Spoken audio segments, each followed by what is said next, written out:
matagal na si Girlie dun sa hotel na yun, di ba? Tapos biglang ano.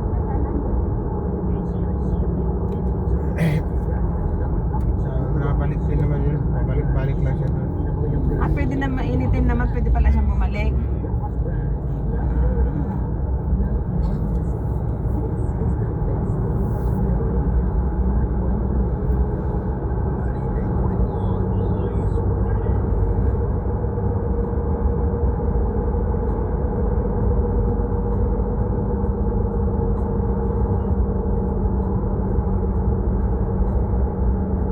Bakit hindi niya pa ipasok yung asawa niya dun sa hotel at yun ang magtrabaho dun?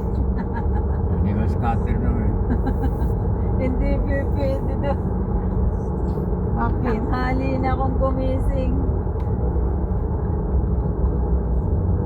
Hindi na paglaro. Paglaro. Pag-inom. Please. Sa bagay. Yung binata pa, no? Tapos, lagi nilang natatawag. Lagi na. Yes. Pangkati. Pagkikitain nun. Pangkati lang pala. Pinabayaran naman yan, mahal. Pinabayaran ay maghapon ka. Ay nga lang. Siyempre hindi maalis ka agad yun. Kwento pa, ay mapainom pa. Pangkati. Alam na nila yun.